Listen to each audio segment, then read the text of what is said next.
please hit that subscribe button. Hey everybody, better suited to win the Stanley Cup this season. If you are new to the channel, Washington Capitals, the Boston Bruins. Locked on and he scored! And we're live.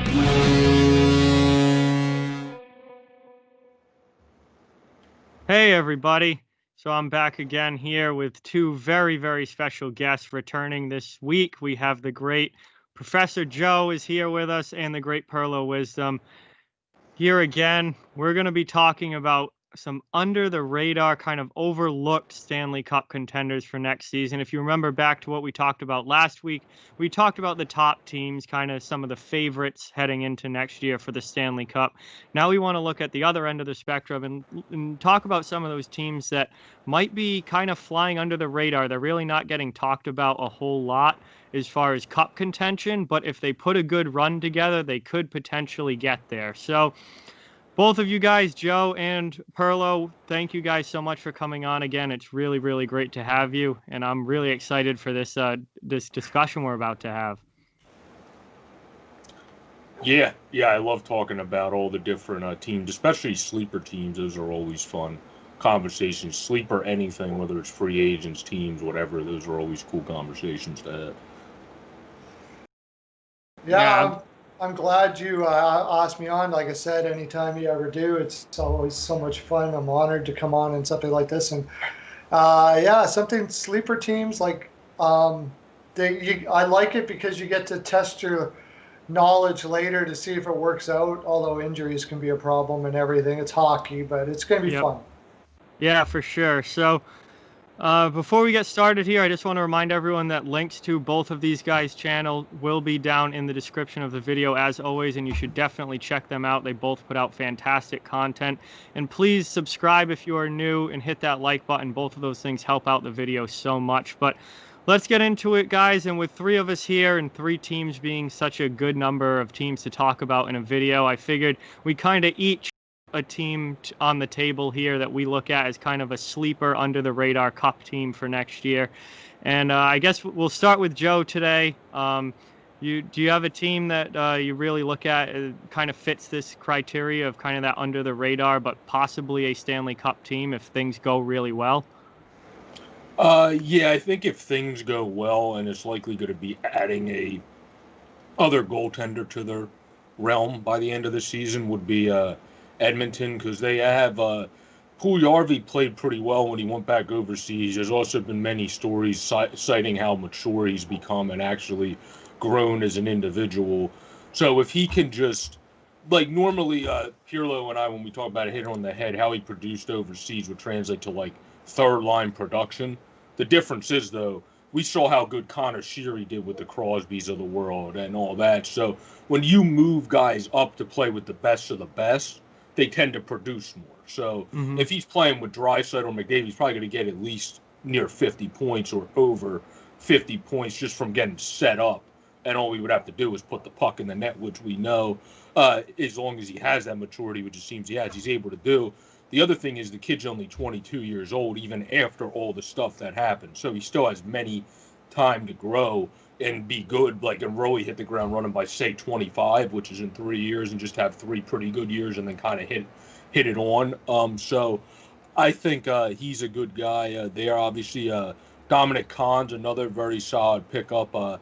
You can play him. He's another, like, Swiss Army knife player. You can kind of play up and down the lineup, which I like when Edmonton gets guys like that, because they do tend to, like, mixing up their lines, Dave Tibbett, when guys seem to be playing best with someone. So, like, if, say, Neil ran one shift with Draisaitl and all of a sudden they had 5 scoring chances, he would adjust and so they move people up. That's why I like this lineup. They also got Tyler Ennis, who, since he's been healthier in his career the last couple of years, actually has put together a couple pretty productive middle, like, range seasons. So he's definitely a guy, too. You have fast skaters and obviously Nuge, Draisaitl, and McDavid that are bigger body but quicker skaters. You need guys that can keep up with them too, and that was part of the issue in Edmonton. There's nothing wrong with Alex Chiasson. He's a decent, solid hockey player. The problem is, so like you would want to put him with other guys that are good playmakers, but don't need to like excel up the ice to have his best offense. That's why now having probably guys like Chason play with Nugent Hopkins line will actually be able to help more because they spaced out their depth in their forward core. And then I think like when Pearlo was on with his one guest on his video, Peyton, I think Tyson Barrie is going to be huge for their power play. Overall, we'll see what happens, but I do think I was telling Pearlo this, he's the best out west. For some reason, he plays the best in the Western Conference. He seems to be more loose and free and easy when playing in the West. And he has the ability to do exactly what his three key strengths are, which is get the outlet pass up the ice because Draisaitl or Nuge or Yamamoto or Puljujarvi or others to intercept or grab the pass, and he has the ability to also shoot the puck on net for the deflection to all these different bigger body guys like the Chasons of the world, the Khans you added, the Puljujarvis, all those guys, Josh Archibald, who gets in front of the net and isn't afraid of any of that. He has the ability to get those deflection type shot passes on net as well, which works really well for this lineup in 5-on-5 play. And then third, he's a quicker skater for a defenseman, which again, in Edmonton, you want to have guys that can kind of keep up. That's also why I think they kept Chris Russell for an extra year as a depth defenseman, just because he's a guy that's been there. You know, he's a quicker guy. He gets injured some, but he's just a good locker room guy that's been there, done that. That's why they probably that, and it also gives them expansion. They can just let him be available for 2021-22. But I like their team. I also like their developing defense and Caleb Jones and especially Ethan Bear, who still needs to get his RFA deal done, of course. But they'll figure that out, and they have a good developing defense with a good mixed-in defense. I wouldn't be surprised if he has a really good season, especially if, say, a defenseman in the minors, like a Broberg or like, probably not Broberg, like an Evan Bouchard more likely, or Dimitri, because I never like saying that guy's last name. So Samorukov? Yeah, thank you. Yeah. So like if these guys on loan that are playing pretty good overseas, Berglund, are able to come up and do something, that'll kick out one of the bottom line defensemen, and then you'll get to see what one of the younger guys do. So that's also helpful. I just think they have pretty good depth now. The only question I have with Edmonton, and it's not because I don't think Koskin's a solid goalie. Pearlo brought up a good point. He had a 917. It's that he needs another guy. He's not a workhorse, where Mike Smith is 38. He's not a 1B at this point. Mike Smith is literally the definition of a backup goalie, where in this type of a condensed season, you got to want a 1B or somebody that actually can maybe be part of the next goaltender thing, which, depending on who's available, you might be able to get those in this free agency. Or not free agency, in this trade deadline, excuse me. So I think that's what they're going to do. That's why they're a sleeper team for me. I think they're going to have a very good first half, be in a very good spot, top 3, 4 at worst in the conference by the trade deadline. And then they're going to go, we have to add another goalie. Otherwise, we're just like screwing ourselves over and not even being fair to the players on our team. Like, I think they're going to realize they have to add another goalie or they're literally just not being fair to how good their team performed.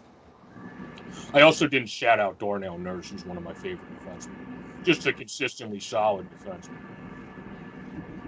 Yeah, I mean, Edmonton's a team that I look at, and I like a lot of the things that they did this offseason. I like the Barrie signing. I think you're 100% right. Tyson Barrie belongs in the Western Conference, and he's going to perform better in the Western Conference than he is in the East. But what I really like about Edmonton is the scoring depth that they've added this offseason, the secondary scoring, which has been an issue for them for a while now. So much of their offense over the past few years has gone through McDavid and Draisaitl. And you have two guys who are capable of putting up over 100 points every single year. So obviously a lot of offense is going to come from those two guys. But it's felt like the last few years, the offense has had to go through those two guys, and they haven't had any secondary help for McDavid and Draisaitl. Other than like Nugent Hopkins, who wouldn't really be considered secondary help because he's still part of your core. Yeah, and he plays on the line with Draisaitl, and a lot of they assist on each other's goals and things like that. They've added Kyle Turris in what I think is one of the most underrated and best moves of the offseason so far. If he can come in and get back to being a 45, 50-point player, that will take so much pressure off to have a legitimate third-line center like that. And then you've got Puljujarvi coming back. Hopefully, if Puljujarvi can play in the top six, he could add some serious goal-scoring help. They kept Tyler Ennis, who has had a really good couple of seasons now as kind of a bottom six secondary scorer who can actually produce like 15 goals and really produce from a third, fourth line spot. Dominic Khan just coming in. There's a lot more scoring depth now with this Edmonton team than what they've had, and I think that is really going to help them in taking that next step from being a playoff team like they were last year to being a team that could potentially make a run. That secondary scoring is going to be huge. And I think everyone knows the big question mark is the goaltending. That's the big question mark there. If they make a move, if they bring in another goaltender, a higher level goaltender, that would launch Edmonton up near the top of the Western Conference to compete with those other top teams. I think that's all awesome points, but of course I'm an Oilers fan, so I think what Holland has done here is he was smart to play the field a little more with the goaltender. Maybe you're coming up to an expansion year where teams can only protect one goaltender. There's a really good chance there's going to be a lot of goaltenders coming up at the trade deadline that are going to be easily acquirable and maybe can fit in exactly what you want for your team.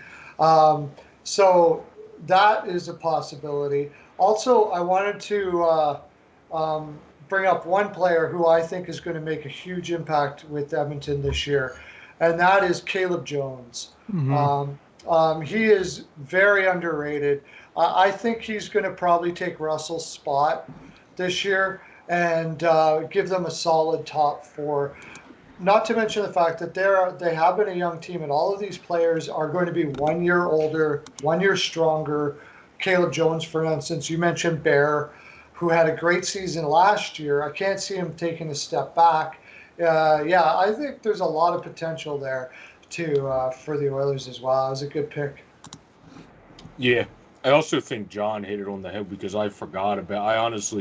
they made a bunch of other good moves. I forgot about the whole Torres thing because you're entirely right, because the reason they had to move Nuge sometimes back to the third line at times is because they haven't had anyone step up as third line center, so then they have to finagle the lines and put him back there so they actually run more efficiently through three lines, but then you're weaker on the wing on the top line or second line. So now with the depth that they have, it does allow that movement more. But if Torres can just slot right in there as a very good 3C, you're entirely right. That changes the landscape a lot as well. Yeah, so Edmonton's definitely going to be a team to watch next year for sure.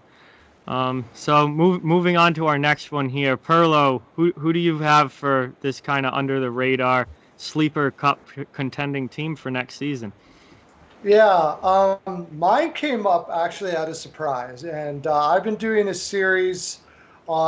fun series about Patrick King getting traded to every single team after Chicago said that they were going to rebuild, and I thought the possibility of Patrick King being traded is awesomely fun. So a lot of the teams don't really make sense, but I went through it anyways, and it was a lot of fun. I just finished it off today, but when I did, I brought up the Rangers, and that's the team I pick. And I didn't think of the Rangers as a team, and I started to realize that it's just simply because I have a lot more. I seem to like this team a lot more than a lot of other people do, and including New York Rangers fans. Because when I brought up the idea of Patrick King going to the Rangers if they were in serious contention this year, they almost acted like it was not going to happen. but they wouldn't be in serious contention this year. And I was like, okay, I don't understand why you would say that. Look at the Rangers. First of all, you get Panarin, Zibanejad, and whoever you want to throw on there, Pavel Buchnevich, I suppose, is a fantastic line right off the get-go. Zibanejad is not going to get any. I don't think he's going to take a step back. He's scoring like freaking crazy alongside Panarin. Was he on a 50-goal pace or over a 50-goal pace? Panarin almost got MVP last year. So there's your top line right off the top. Chris Kreider, however you want to say it, I always say it wrong, is a great captain of this team and leader. That I was actually kind of surprised, which told me that the organization believes that this team's going to be ready very soon. Otherwise, you trade Chris Kreider and you get assets back. So I believe the organization thinks this team is pretty close to ready. Now they have Ryan Strome as the center here. I believe that Philip Heidel is going to be ready for that role this year, and that's the big thing. I think I don't think a lot of people that I talk to realize from 800 service. How good these players are going to be. How good that guys like Philip Heidel are going to be this year. I could be wrong, but I think he's going to be ready for that spot. Then you've got Kaapo Kakko and Alexis Lafreniere. It's a bit of a question mark, but Kaapo Kakko last year had a great year for a 18-year-old in the league. His numbers, like 23 points in 66 games for an 18-year-old winger. He's had lots of time to get stronger this year. His upside this year could be absolutely enormous. And Alexis Lafreniere has been projected to be sort of like a Rantanen type player. If that's the case, he could be a 40-point guy this year. You're stacked. That team is stacked. Now, I guess the biggest problem, as we will talk about all of these, is where do we get the veteran? There's no cups here. Going into a Stanley Cup series, and I think the problem that last year was that having that veteran leadership throughout the lineup, which they can acquire through certain trades. There'll be some players available that they can acquire. Defense, Trouba, Lindgren, Fox, Johnson, Jack Johnson, D'Angelo. Solid top four, solid top puck moving. I love Ryan Lindgren, and I think Ryan Lindgren this year is going to show himself to be something like a Slavin, maybe a little more physicality. I'm not saying he's going to be as good as Slavin, but in that realm. And then the poste de resistance to me is Igor Schusterkin. This kid, if this kid is what he showed in the regular season this year, a goaltender like that can take an average team very, very far. And I think this is well above an average team. This is a team to me that a lot of people are counting out because they're young, but I think this youth can progress very fast this year, and this team could be absolutely awesome. Yeah, I mean the Rangers. I mean they're a team that I'll admit I've been saying I still think they're a year or two away, and the biggest question for me is the youth. And there's so much, there's a lot of questions here and a lot of unproven players here. Like Shusterkin in goal looked phenomenal last season, but it was a small sample size. We don't, if he can play at that level going forward, then they could end up being a lot better than most people think they're going to be. And I think that's the case with a lot of these players when you look at this team, because they are so young. There's a lot of guys here that we just don't know. Like if Lafreniere comes in and is a 40-point player right out of the gate, or Kaapo Kakko takes that next step and has a breakout season next year, all of a sudden you are right. You're looking at a team that is not well above average and could make a very deep run into the playoffs. Obviously, there's no question marks about Zibanejad and Panarin. Those two are just spectacular players. I think you're going to see Fox get even better on the back end next season. I agree completely about Ryan Lindgren. He is going to be a shutdown defenseman for them, and that's something that they need because a lot of their D-men are a little more offensively focused than playing defense. Lindgren is that shutdown defense guy, and I think that would be huge if he could take another step to being that Slavin type player who is a shutdown D-man. New York's not. I'll be honest. Before you brought up the Rangers, they were not a team that I was thinking of. I was thinking of them as a probable playoff team, but not as a team that I would expect to go super deep. But the more you look at this roster, the more I'm starting to realize that there is a chance there. If these young guys play to their potential, there is a chance there for this team to possibly make a real run this season.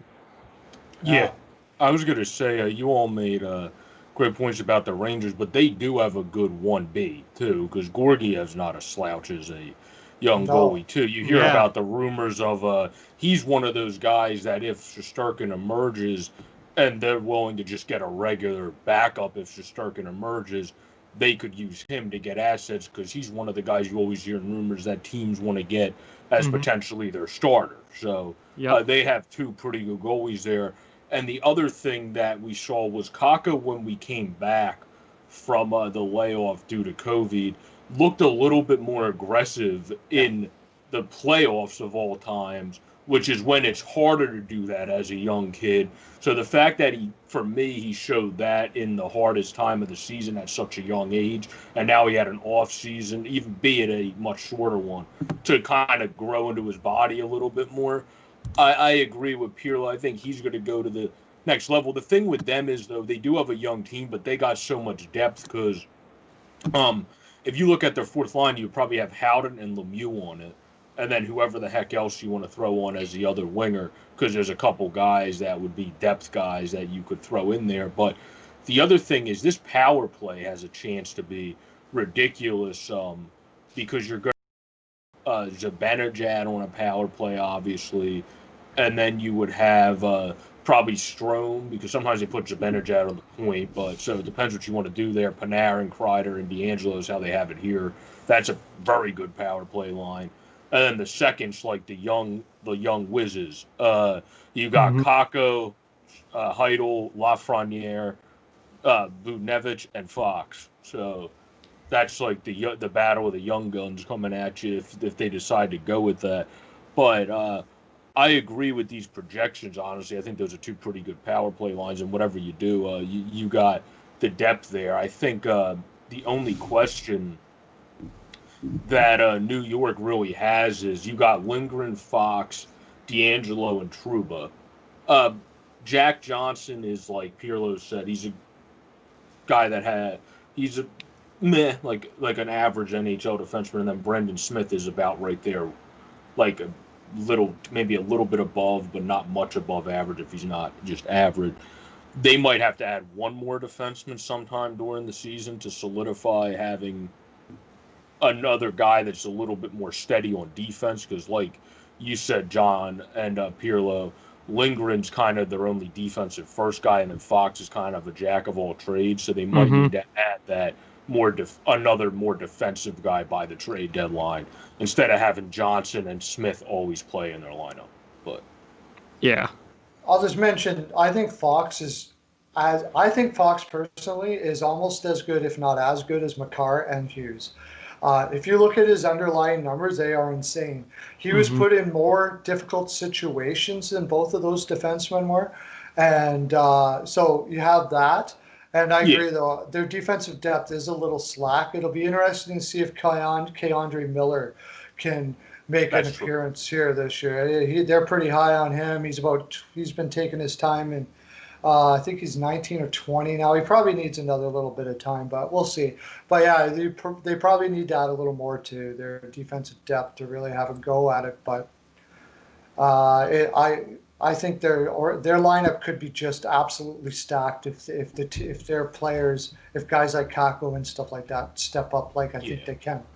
Well, that's also because Brendan Smith is like Pysyk from who of Pissick, course yeah. Pissick He moved on can from play Florida. forward. And Yeah, he plays. So you kind of would want another defenseman since Smith was on your fourth line and actually played pretty well with your fourth liners. Now you would have to put Day Giuseppe in on your fourth line probably until you have a young guy come in and play on the fourth line maybe.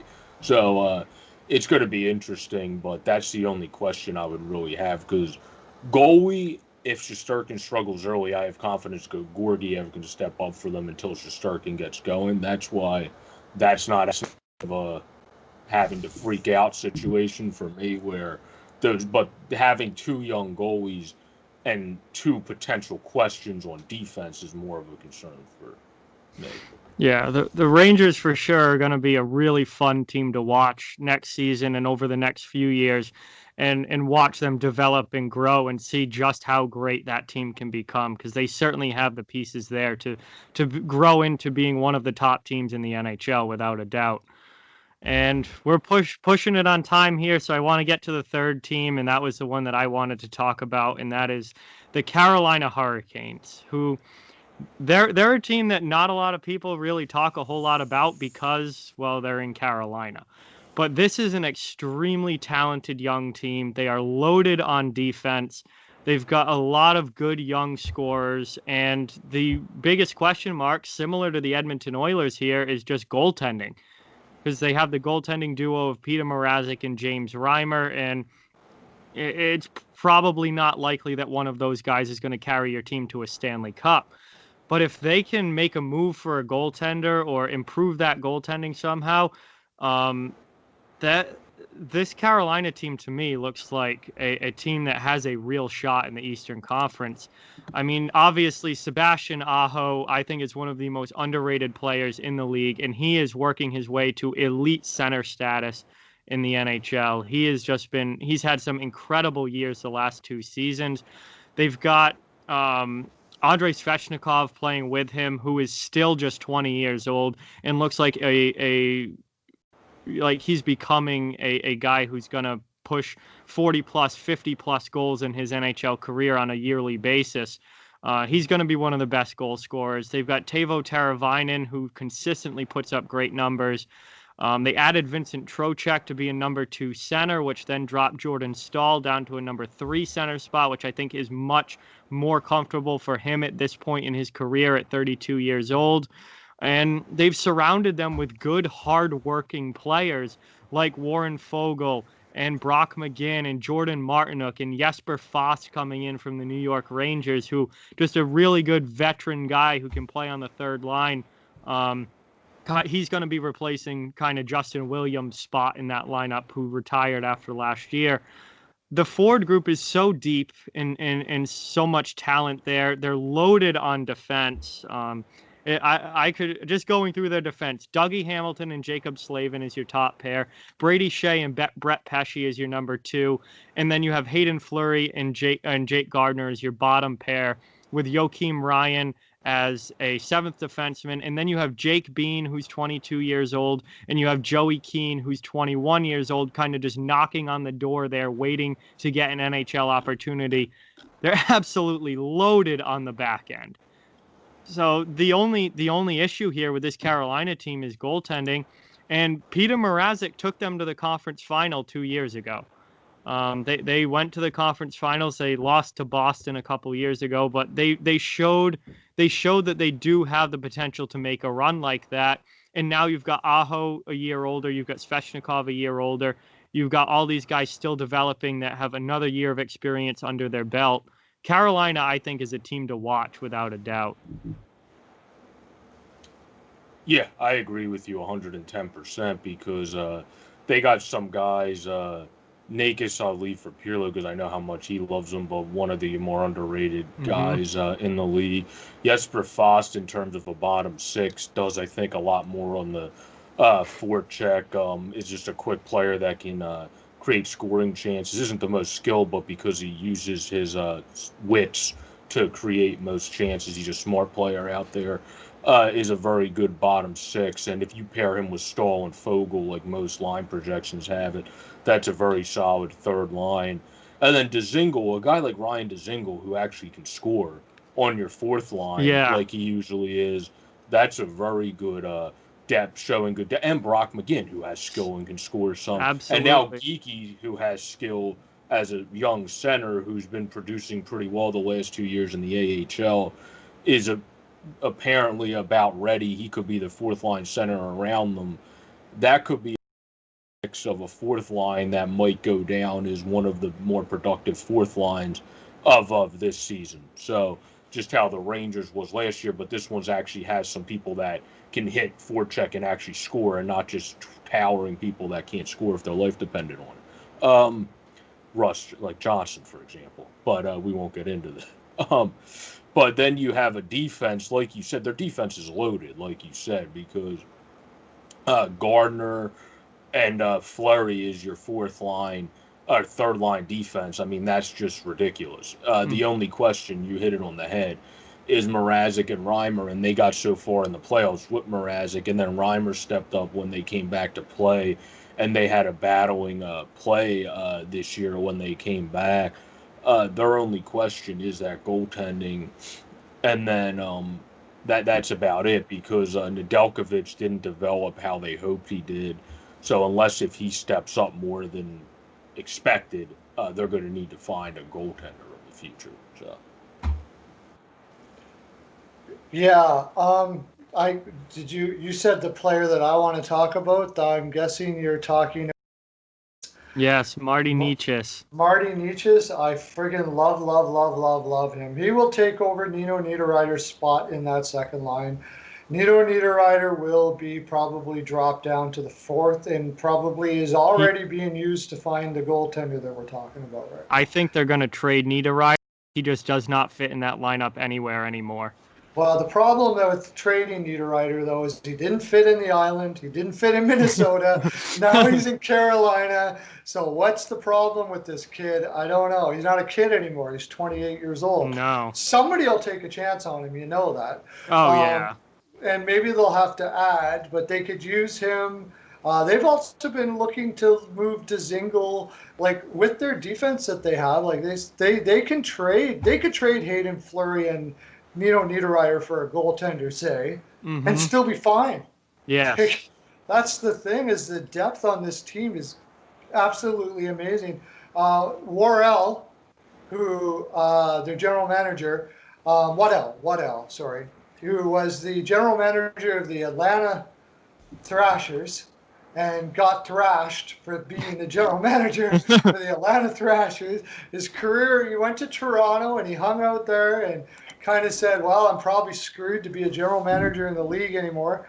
Dundon says, hey, will you come here and play for apparently a very low amount of money? And he said, sure, why not? And he came out here and he's built this team with the help of his staff into probably the deepest team in the NHL, I would say. You know, maybe Colorado, as far as depth is concerned, you know, we were just talked about the Rangers, but I would say they're deeper. And like you said, the goaltender. But with their depth, they should be able to find a goaltender without any problems. But Marty Necas, watch out for him this year. That kid, I love that guy. I think he could be a point-a-game player. You got Sebastian Ajo, who could be up for a Selke this year. One of the best two-way centers already in the NHL. Yep. He's only 23 years old. Andrei Svechnikov, 50. This is the Stanley Cup roster with the if you take Svechnikov and put it on not Svechnikov, Shusterkin and put it on this team, you got a Stanley Cup roster right here. Yes, I agree.